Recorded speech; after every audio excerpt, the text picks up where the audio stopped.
Hi friends, welcome to Nifty analysis for 3rd October 2025. ఈరోజు Nifty moment observe చేస్తే మనం ఏదైతే లెవెల్స్ మార్క్ చేసుకున్నామో అంటే మనము నిన్న వీడియోలో డిస్కస్ చేసినట్లు ఏదైతే ఈ ట్రెండ్ లైన్ అనేది important in case after RBI outcome తర్వాత అంటే ఆల్మోస్ట్ 10:30 తర్వాత ఏదైతే లెవెల్ సస్టైన్ అవుతుందో హయ్యర్ రేంజ్లో ఈ లెవెల్ సస్టైన్ అవుతే ఇక్కడ నుంచి ఒక హయ్యర్ రేంజ్ వెళ్ళొచ్చు. ఆల్మోస్ట్ టార్గెట్ వచ్చేసి 24,800 లెవెల్ అనుకున్నాము. In case by chance down side ఉంటే ఒక డౌన్ సైడ్ మూవ్ అనేది ఫాల్ అనేది కొంచెం డ్రాస్టికల్గా ఉండొచ్చు అని మనం డిస్కస్ చేసుకున్నాము.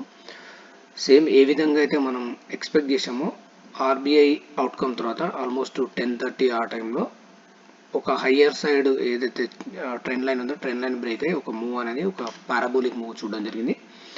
ఆల్మోస్ట్ 24,850 లెవెల్లో క్లోజ్ అవ్వడం జరిగింది.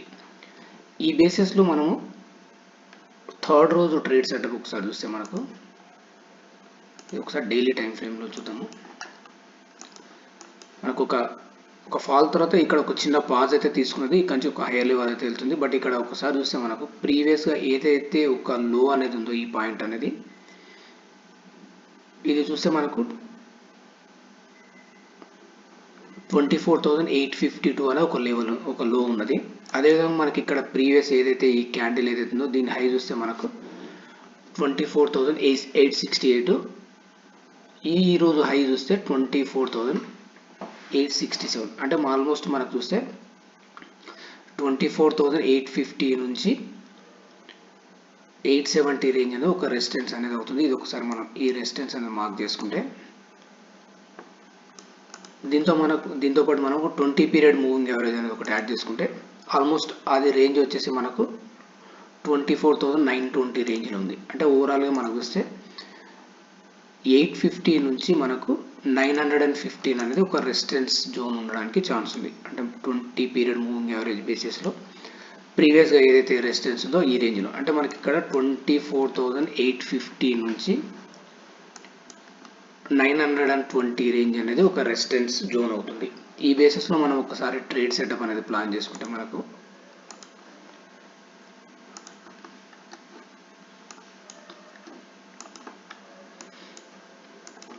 In case market gap up open అయ్యి ఈ రేంజ్లో ఏదైనా బేరిష్ ప్యాటర్న్ ఫామ్ అయితే ఫర్దర్గా డౌన్ సైడ్ మూవ్ అవడానికి ఛాన్స్ ఉంది. అంటిల్ అన్లెస్ 24,920 పైన సస్టైన్ అవుతారు మాత్రమే హయ్యర్ సైడ్ వెళ్ళడానికి ఛాన్స్ ఉంది. రైట్, ఈ బేసిస్లో మనం ట్రేడ్ ఇనిషియేట్ చేయాలంటే ఇక్కడ ఒక లెవెల్ మనం మార్క్ చేసుకుంటే ఒక ఇంపార్టెంట్ సపోర్ట్ లెవెల్ మార్క్ చేసుకుంటే మనకు ఏదైతే ఈ రేంజ్ ఏదైతే ఉందో 24,700 ఆ రేంజ్ అనేది ఒక ఇంపార్టెంట్ అవ్వడానికి ఛాన్స్ ఉంది. 690-700 రేంజ్ అనేది అంటే మార్కెట్లో ఇన్ కేసు ఒక ఫాల్ అనేది మనకు కనిపిస్తే అంటే ఈ రేంజ్ నుంచి ఒక సెల్లింగ్ ప్రెజర్ అనేది వస్తే మోస్ట్లీ ఈ రేంజ్ అనేది ఫ్రెష్ ఎంట్రీ కోసం కొంచెం అడ్వైజబుల్ అనేది అనిపిస్తుంది. అంటే 24,700 నుంచి ఆల్మోస్ట్ మనకు 750 రేంజ్ అనేది ఒక మార్కెట్లో బై అండ్ డిప్స్ మోడ్లో ఈ రేంజ్లో బై అనేది ఒక అడ్వైజబుల్ అవుతుంది. ఇన్ కేస్ ఇక్కడ సపోర్ట్ తీసుకుంటే మాత్రం మార్కెట్లో ఒక హయ్యర్ రేంజ్ వెళ్ళడానికి ఛాన్స్ ఉంది. అది ఈ 24,950 రేంజ్ అనేది టచ్ అవ్వడానికి ఛాన్స్ ఉంది. అంటే ఓవరాల్గా ఈ ఫాల్ అనేది ఉంటుందా లేదా తెలియదు కానీ ఇన్ కేస్ మనకు బై ఛాన్స్ ఏదైనా డిప్ దొరికి డిప్లో ఈ రేంజ్ మనకు 24,700 నుంచి 750 రేంజ్లో ఏదైనా బుల్లిష్ ప్యాటర్న్ ఫామ్ అయ్యి ఇక్కడ మనకు ఎంట్రీ తీసుకుంటే ఇక్కడ నుంచి ఫర్దర్గా హయ్యర్ రేంజ్ వెళ్ళడానికి ఛాన్స్ ఉంది. మోస్ట్లీ షార్ట్ అనేది కొంచెం రిస్కీ ఉండడానికే ఛాన్స్ ఉంది. ఎందుకంటే మార్కెట్లో ఒక హ్యూజ్ ఒక ర్యాలీ చూడడం జరిగింది ఈరోజు inclusive Nifty and bank Nifty చూస్తే ఆల్మోస్ట్ ఒక 200 పాయింట్స్ ర్యాలీ అనేది చూడడం జరిగింది. ఈ బేసిస్లో మనకి ఈ లెవెల్ అనేది ఇంపార్టెంట్ 24,700 నుంచి 750 లెవెల్ అనేది ఇంపార్టెంట్. ఇక్కడ మనకి ఏదైనా డిప్లో ఇక్కడ మనకు బుల్లిష్ ప్యాటర్న్ ఫామ్ అయితే లాంగ్ ఇనిషియేట్ చేయొచ్చు. నా వరకైతే నేను థర్డ్ రోజు షార్ట్ అయితే నేను కొంచెం అవాయిడ్ చేస్తాను. ఫర్దర్గా మనకు ప్రాపర్ ప్రైస్ యాక్షన్ సెటప్తోన ఏమన్నా లైవ్ మార్కెట్లో మనకు షార్ట్ ఏమన్నా అనిపిస్తే అక్కడ నేను అప్డేట్ చేశాను. దాంతోపాటు బ్యాంక్ నిఫ్టీ అబ్జర్వ్ చేస్తే బ్యాంక్ నిఫ్టీ మనకు డైలీ టైం ఫ్రేమ్లో చూస్తే ఒకసారి మనం లాస్ట్ 2 డేస్ నుంచి డిస్కస్ చేస్తున్నాము. ఇక్కడ ఒక డోజీ ఫామ్ అయింది ఏదైతే మనకు బ్యాంక్ నిఫ్టీలో ఇప్పుడు 29th రోజు. నెక్స్ట్ డే చూస్తే ఒక రెడ్ క్యాండిల్ ఫామ్ అయింది. ఇది చూస్తే మనకు ఒక రకంగా ఒక బులిష్ ప్యాటర్న్ లాగా ఫామ్ అయింది. ఈరోజు వచ్చేసి ఒక హ్యూజ్ మూవ్ అనేది చూడడం జరిగింది. 54,600 నుంచి 55,400 అంటే ఆల్మోస్ట్ 800 పాయింట్స్ ర్యాలీ చూడడం జరిగింది. అంటే మనకు compare to Nifty, bank Nifty అనేది కొంచెం స్ట్రాంగ్ ఉందని మనం డిస్కస్ చేసుకుంటూ వచ్చాము. ఈ బేసిస్లో బ్యాంక్ నిఫ్టీలో మనకు 20 పీరియడ్ మూవింగ్ యావరేజ్ క్రాస్ అయ్యి దానిపైననే సస్టైన్ అవ్వడం జరుగుతుంది. అంటే ఇక్కడ బ్యాంక్ నిఫ్టీలో మనం చూస్తే అంటే మనకు హైయర్ సైడ్ చూస్తే ఏంటంటే మనకు ఫ్లాట్గా ఓపెన్ అయ్యి స్మాలర్ 15 మినిట్స్ టైం ఫ్రేమ్లో చూద్దాం నేను ఒకసారి.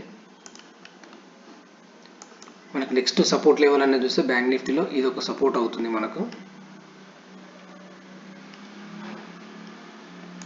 55,000 రేంజ్ అనేది సపోర్ట్ అవుతుంది. అంటే ఈ 55,000 రేంజ్ టచ్ అయ్యే వరకు every dip is a buying opportunity. అంటే ఒక డిప్ దొరికితే ఆ డిప్లో అనేది బై చేసుకుంటూ వెళ్ళొచ్చు.